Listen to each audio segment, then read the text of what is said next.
Hola jóvenes, les habla el profesor Robert. Sean ustedes bienvenidos una vez más a esta clase virtual. En esta ocasión vamos a tratar el tema analogías, perteneciente al curso de razonamiento verbal. Sin más, empecemos con el tema. Bien, acá que nos dice, nos da a conocer su etimología y su definición. Etimología de la palabra analogías, es decir, su origen. Proviene de análogos, que significa parecido o relacionado. También proviene de ana y logos, que significa conforme a la razón. Ana conforme y logos razón. Definición de analogías. Dice que es la semejanza razonable entre pares de palabras. Veamos. Verdad es a mentira, como alegría es a tristeza, dice en el ejemplo. Entonces analicemos si hay una semejanza razonable entre esos pares de palabras. Primer par de palabras, verdad y mentira. Segundo par, alegría, tristeza. Entre verdad y mentira se está dando una relación de antonimia. Entonces, en el segundo par debe haber una semejanza, igual a la primera. Alegría y tristeza también son antónimos, por lo tanto sí hay una semejanza razonable. También nos dice que es una comparación relacionada. Muy bien, jóvenes, pasemos a la siguiente diapositiva, que trata sobre tipos de analogías, ¿no? Bien, existen variados tipos de analogías, pero en esta ocasión vamos a tratar 16 de ellos. Primero tenemos a las analogías de sinonimia, cuya relación va a ser la semejanza, ¿sí? La relación se va a tornar a la semejanza. Por ejemplo, casa, hogar. También tenemos las analogías de antonimia, cuya relación se va a dar a través de palabras que tienen significados opuestos. Verdad, mentira, por ejemplo. Número 3, de parte todo. Un ejemplito, mouse, computadora, teclado, computadora, llanta, bicicleta. Estamos mencionando la parte y luego estamos mencionando al todo. ¿De acuerdo? Número 4, conjunto de elemento. Aquí se va a tratar de varios elementos del mismo tipo que al reunirse van a formar un conjunto. Ejemplo, estrella, constelación. Estrella como elemento, constelación sería su conjunto de estrellas. Número 5, de intensidad. Se va por gradación, jerarquía, magnitud. Por ejemplo, ¿no? Un terremoto puede ocasionar una hecatombe o un temblor puede ocasionar un terremoto. Digamos eso, ¿sí? Número 6, característica. Aquí se menciona un elemento o un ser que cumple con una cualidad propia. Por ejemplo, atleta, ágil. El atleta es ágil, es una característica del atleta. Número 7, de sujeto a instrumento. Bueno, en esta parte se va a presentar a un elemento o a un ser que para realizar una actividad necesita de un instrumento. Por ejemplo, futbolista necesita de un balón. ¿Para qué? Para jugar al fútbol, ¿no? También tenemos aquí el número 8, evolución. Aquí se va a hablar de un elemento anticuado que ha sido reemplazado por un elemento moderno. Por ejemplo, pluma, bolígrafo. ¿De acuerdo? El bolígrafo ha reemplazado a la pluma. Ese tipo de relación se está dando en ese tipo de analogía. Número 9, materia prima, producto elaborado. Bueno, aquí el ejemplo sería petróleo, producto elaborado, gasolina. En base al petróleo, que es la materia prima, se ha elaborado la gasolina. Número 10. Asociados por el uso. Aquí encontramos dos elementos que coinciden en el uso, tienen el mismo uso. Por ejemplo, pasta dental, cepillo. Ambos cumplen el uso de limpiar nuestros dientes, ¿no? Número 12. Especie, género.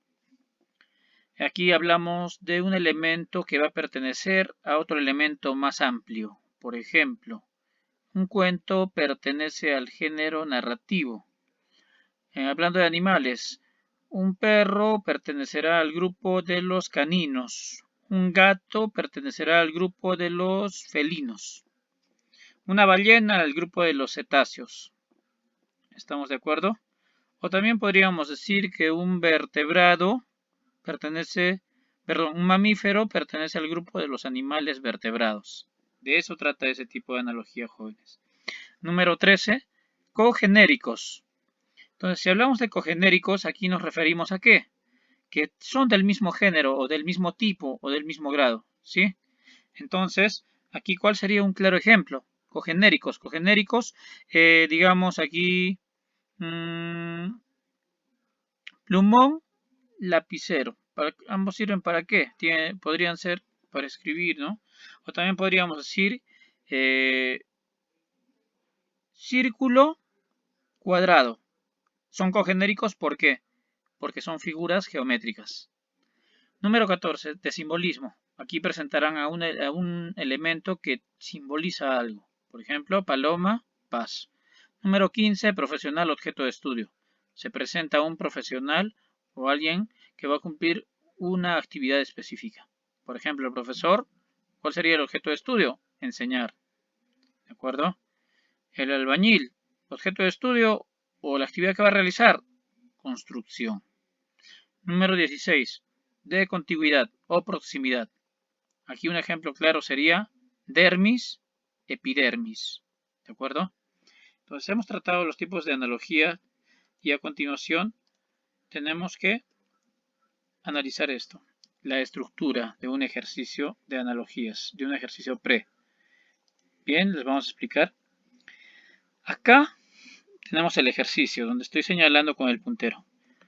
Este ejercicio es un ejercicio típico de evaluaciones de admisión. Tiene las siguientes partes. El par básico, que es este, ¿sí? El par básico, que es este. Las opciones, que son de la letra A hasta la letra E. Y el par análogo, que viene a ser la respuesta entre estas opciones. El par básico se llama así porque tiene dos términos, par, ¿de acuerdo? 1, 2. Luego dice las opciones. De la A a la E hay 4 distractores y el par análogo, o sea, la respuesta. ¿Ya? Pasemos a la siguiente diapositiva. A ver, aquí está. Método de resolución. Bien, para resolver ejercicios de analogías, tenemos que seguir estos pasitos. Primer paso, determinar la relación o vínculo existente entre los términos que conforman el par básico. Entonces, vamos a analizar el par básico. Arcabuz y fusil. Profesor, ¿qué es un arcabuz? ¿Qué es fusil? Son armas. Ya hemos analizado un poco. Tendríamos que analizar un poco más, entonces aplicamos estas técnicas. Podemos establecer la relación en base empleando dos técnicas, la técnica de la oración. Aplicamos una oración en la que estén presentes estos dos términos. Yo la aplico, a ver. El arcabuz ha sido reemplazado hoy en día por el fusil. Listo, ya apliqué mi oración, ya apliqué una técnica. ¿Qué más dice? La técnica analítica o de los tipos analógicos. Entonces, ¿qué tipo de analogía acá habrá, profesor, en este ejercicio? Aquí en este ejercicio, ¿qué tipo de analogía tengo? Arcabuz, fusil. Allá antiguamente había un arcabuz, se utilizaba esto. Hoy en día se utiliza el fusil. Entonces, profesor, el tipo analógico de aquí, el tipo de analogía que tenemos es de evolución. Listo, ya encontramos, ¿no? Ya que el fusil ha reemplazado al arcabuz. Entonces, ya hemos aplicado las dos técnicas. Ahora, ¿qué nos toca? Teniendo en cuenta el orden enunciado, analizar las opciones y escoger aquella que exprese una relación semejante a la premisa. Analizamos las opciones. Entonces, si acá hay un tipo analógico de evolución, la respuesta también tiene que ser un tipo analógico de evolución. ¿Sí? Y también que tenga que ver con armas, ¿no? Porque ahorita dijimos que son armas. Flecha, cañón, ¿no? Podría ser la respuesta porque son armas, ¿no? Y el cañón ha reemplazado a las flechas.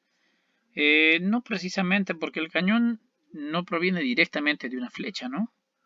Tiene utilidad, sí, tiene la misma utilidad, pero sería otro tipo de analógico, ¿no? Ya, podría ser esta la respuesta, jóvenes. Luego tenemos la cueva mansión. Esta no es la respuesta, ¿por qué? Porque estamos hablando acá de construcciones, edificaciones. Antiguamente una cueva, ahora es una mansión. Pero acá tenemos que ver con armas. ¿Ya? Estas son armas. Acá también tenemos que pueden ser armas. Sí, la letra C dice pluma, bolígrafo.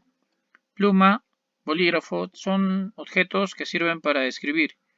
El bolígrafo ahora hoy en día, antes existía la pluma. También hay evolución. Podría ser la respuesta. Luego avión, barco. Son medios de transporte. Estos no son medios de transporte, no es la respuesta. Pólvora, proyectil. Estos pueden ser parte, ¿no?, de estas armas. Pólvora, proyectil, ¿no? Pero no es la respuesta porque no son armas. Entonces, ¿cuáles son armas, jóvenes? ¿Cuáles son? Ah, profesor, flecha y cañón. Entonces, esta es la respuesta. ¿Por qué? Porque arcabuz y fusil tienen el mismo uso. Ambos sirven para disparar.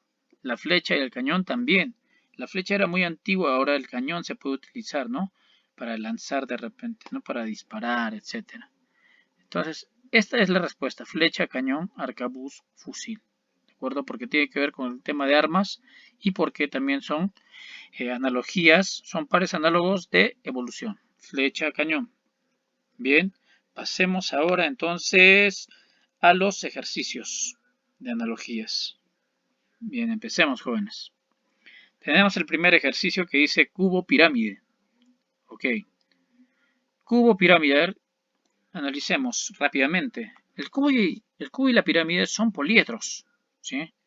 Son poliedros.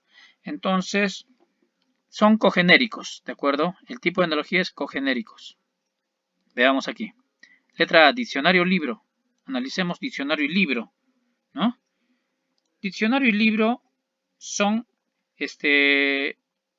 aquí se está dando una relación de especie-género, porque el diccionario es un tipo de libro, ¿de acuerdo? No es la respuesta entonces. Pasemos a la siguiente. Aula local.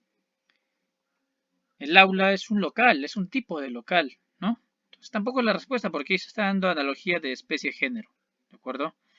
Letra C, neón, argón. El neón y el argón son gases nobles, es decir, son cogenéricos. Entonces esa podría ser la respuesta, profesor. Letra D, camino, senda. Son sinónimos. Esta no es la respuesta, ya que es una analogía de sinónimos. Y esta no es una analogía de sinónimos. No es la respuesta, jóvenes. Letra E, armado, escritorio. Armado, escritorio. Tampoco es la respuesta, ¿no? Porque no tiene que ver nada con figuras geométricas ni nada de eso. En cambio, estos sí, poliedros. Entonces, estos son cogenéricos y neón, argón también son cogenéricos. Entonces, la respuesta es la letra C, neón, argón. Muy bien, jóvenes. Ahora pasamos al ejercicio número 2. Bien, el ejercicio número 2 dice corte magistrado. El par análogo, la premisa. ¿Qué es la corte? La corte es el lugar donde se encuentra el magistrado. Sí, la corte, así se llama el lugar donde se encuentra este magistrado, o sea, este juez. ¿De acuerdo? Entonces tiene que ser la respuesta del mismo modo. ¿Sí? El juez se encuentra en la corte. Y el juez es una autoridad muy importante, es la más importante. ¿Sí? Entonces, ¿será la A, aula, alumno? No, porque en un aula, si hablamos de autoridades más importantes, ¿quién es? El profesor. No es la respuesta, jóvenes. ¿Sí? Claro que aula es un lugar y alumno es el sujeto, ¿no?, que pertenece al lugar. Pero no es la respuesta porque alumno no se relaciona con magistrado, no es el más importante. En cambio, el magistrado, el juez, sí lo es. Letra B, universidad, rector. Claro, universidad. El rector es la persona más importante dentro de una universidad, ¿sí? Pero el rector tiene una oficina denominada rectorado. Entonces ahí sería rector, rectorado, ¿sí? Y muchas veces hay rectores que no se encuentran dentro de su universidad, sino dentro de una institución llamada rectorado, ¿sí? No es la respuesta, jóvenes. Letra C, equipo entrenador. Esta de por sí no sería la respuesta. ¿Por qué? Porque equipo no es un lugar. Entrenador tampoco, entonces la descartamos, no es la respuesta. Letra D, municipalidad, alcalde. Aquí tenemos la respuesta, ya que el alcalde es la autoridad más importante dentro de la municipalidad. ¿Sí? Exactamente esta es la respuesta. Es la letra D. A ver, veamos iglesia devoto. Iglesia devoto. Devoto es aquella persona que asiste a la iglesia. Entonces, devoto no es la respuesta porque devoto no es la persona más importante que asiste a la iglesia. El más importante podríamos hablar del párroco, ¿no? O del cura, como le llamamos comúnmente. Bien, entonces la respuesta es la letra D. Municipalidad, alcalde. Muy bien, continuemos. A ver, ¿tenemos más ejercicios, profesor? Sí, lo tenemos. Luz, oscuridad. A ver, analicemos a luz y oscuridad. Luz y oscuridad, ¿no? Tiene que ver esto tal vez con una energía, con algo percibible a nuestros sentidos, etc. Vamos a empezar por abajo, ¿de acuerdo? Tranquilidad, guerra. son antónimos. Sí, podrían ser antónimos, ¿no? Podrían ser antónimos. Pero no son entes de energía, no tiene que ver con nuestros sentidos. Son conceptos más que todo. Letra D. Sosiego, actividad. Sosiego significa tranquilidad, actividad. Tranquilidad es un estado de ánimo. Actividad es estar haciendo algo. No es la respuesta, porque no tiene que ver nada con luz ni oscuridad. Esta premisa está hablando de antónimos que son energías o algo percibible tal vez por el sentido de la vista. ¿Sí? Podría ir por ahí la respuesta. Tenemos aquí a violencia, paz. Son antónimos, sí, pero son estados estos, ¿no? Violencia y paz. ¿No? También tiene que ver con conceptos, no es la respuesta. La letra B, inactividad, trabajo. Trabajo, inactividad. Tampoco es la respuesta, son antónimos. Se parece a esta alternativa, ¿no? ¿Cuál es la respuesta? Esta es la respuesta, jóvenes, sonido, silencio, porque sí se relaciona bastante con luz y oscuridad, ya que la luz y oscuridad son percibibles por el sentido de la vista y sonido, silencio por el sentido del oído. Entonces, esa es la respuesta, por el sentido del oído. Sonido, silencio, bien. Le dejamos aquí. Esa es nuestra respuesta. Ejercicio número 4. Amistad, hostilidad. Bien, analicemos, jóvenes. La amistad y la hostilidad, ¿qué son? ¿No? La amistad y la hostilidad tiene que ver con actitudes, ¿no? Si yo siento aprecio por alguien, siento amistad, ¿no? Puede ser una amistad, ¿no? Y en una amistad hay muchas cosas que implican, ¿no? Por ejemplo, se implica el buen trato, se implica la solidaridad, ¿ya? Son valores también, ¿no? Los valores, ¿ya? Y también la sinceridad, una amistad siempre sincera. En cambio, la hostilidad es todo lo contrario. Aquí hay antonimia, ¿sí? Tipología de analogía, antonimia. Entonces, analicemos esto, ¿sí? Amistad, hostilidad. Veamos. Crueldad, piedad. Podría ser, ¿no? Podría ser crueldad y piedad. ¿Qué significa crueldad? Actuar con bastante maldad. Piedad, ¿no? Sentir empatía, ¿no? Por alguien que está pasando algo mal. Pero esta no es la respuesta, jóvenes, porque aquí vamos a aplicar un principio. Principio de orden. Crueldad está primero, piedad está después, por lo tanto está al revés. En cambio está al revés que la A. No es la respuesta por eso, ¿ya? En el último de los casos sí podría ser la respuesta, pero ahorita por el principio de orden no es la respuesta. Debería estar tal vez primero piedad y luego crueldad. Letra B, maldad, bondad. También podría ser la respuesta, pero miren, también se tiene que respetar el principio de orden. Debería estar primero bondad, que se asocia con amistad, y maldad, que se asocia con hostilidad. Por eso no es la respuesta, mientras tanto. Sinceridad, hipocresía. ¿La amistad se asocia con sinceridad? Sí, una amistad es sincera. La hostilidad con hipocresía, sí, porque una persona hostil puede demostrarte una falsa amistad a través de la hipocresía. Esta puede ser la respuesta hasta ahorita. Locuacidad, facundía. Esto tiene que ver con nuestro habla, nuestro lenguaje. Locuaz es el que habla en exceso, pero habla por hablar. Facundía se refiere a aquella persona que habla y convence, tiene propiedad en lo que dice. Pero no tiene que ver nada con esto, amistad, hostilidad, ¿sí o no? Entonces no es la respuesta. Letra E, estrechez, amplitud. Estrechez que es muy amplio, no, pero estrechez que es muy pequeño, amplitud que es muy amplio. Pero no es la respuesta, jóvenes, se aleja demasiado de la premisa. La respuesta es esta, sinceridad, hipocresía. Listo, jóvenes. Hemos resuelto estos 4 ejercicios sobre analogías. Por favor, repasen en casa para que puedan mejorar. Siempre estudien los tipos de analogías para resolver estos ejercicios. Y ha sido la clase por el día de hoy. Muchas gracias por su atención. Hasta pronto y que tengan un excelente día. Chao.